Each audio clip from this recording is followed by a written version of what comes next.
Imagine receiving a note from someone who knows every secret you've ever hidden. Someone who seems to be everywhere, watching, predicting your life. It sounds like the plot of a horror movie. But for one man, this chilling scenario became his reality. A reality where an unseen stranger peeled back every layer of his private life, one terrifying message at a time. Have you ever felt like you were being watched or received a message that sent a shiver down your spine? Let me know in the comments below. This story might feel a little too familiar. It started with a simple note slid under his front door. Just a single piece of paper folded neatly at first. It seemed almost innocent, maybe even a prank. The note mentioned a name, a place, and a time from his childhood, a memory he hadn't thought about in years. Something only he and one other person could possibly know. He dismissed it, thinking it was a strange coincidence, perhaps a long-lost friend trying to reconnect in a bizarre way. But the next day, another note appeared, this time tucked into his car's windshield wiper. The details were sharper, more personal. It mentioned a recent conversation he'd had, a private thought he'd never spoken aloud. The innocence of the first note evaporated, replaced by a cold, creeping unease. Who was writing these? How did they know? The notes didn't stop. They started appearing everywhere. One was in his mailbox, another on his desk at work, and one morning a text message from an unknown number lit up his phone screen. Each message revealed a deeper, darker secret, a fear he harbored, a mistake he'd made, a hidden part of himself he thought was buried forever. It was all there, written in cold, precise detail. The stranger seemed to have an almost supernatural knowledge of his life, his very thoughts. The feeling of being watched became constant, a heavy weight on his shoulders. He started checking over his shoulder on the street, drawing his curtains tight at night, and viewing every new message with a sense of dread. The stalker seemed to know when he was most vulnerable, when he was alone, as if they were right there in the room with him. The psychological torment escalated.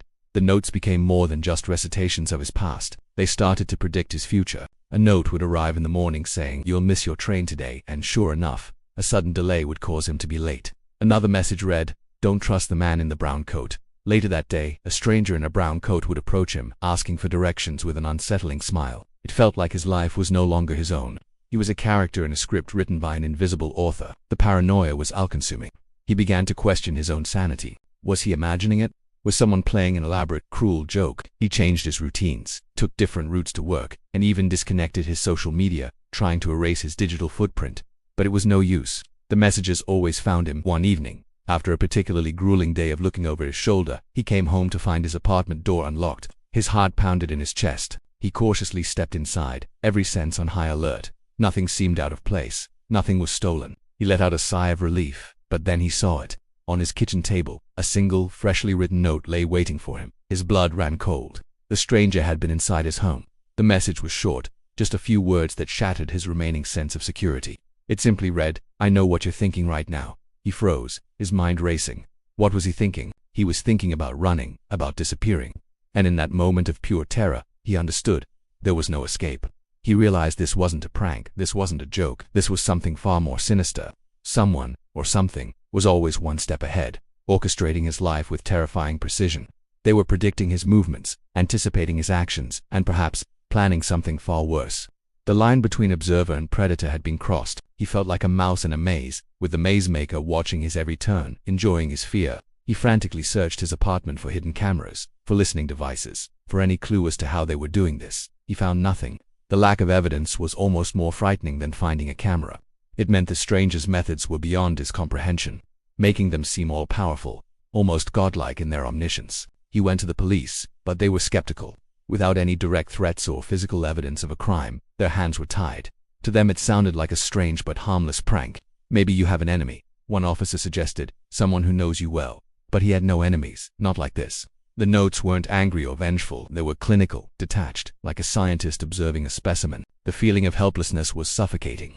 He was completely on his own, trapped in a nightmare with no one to turn to. The nights became the worst.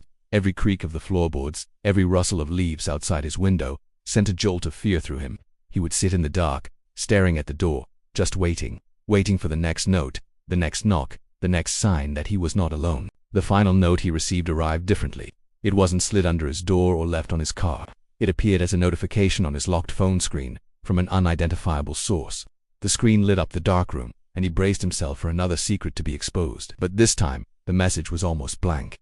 There were no secrets, no predictions, just one chilling final line. "You can't hide forever." Then, silence. The messages stopped. The notes ceased to appear. The days turned into weeks, and the constant surveillance seemed to have vanished. But the silence was not a relief. It was more terrifying than the notes themselves. The anticipation, the not knowing, was a new form of torture. Was it over? Or was this just the calm before the storm?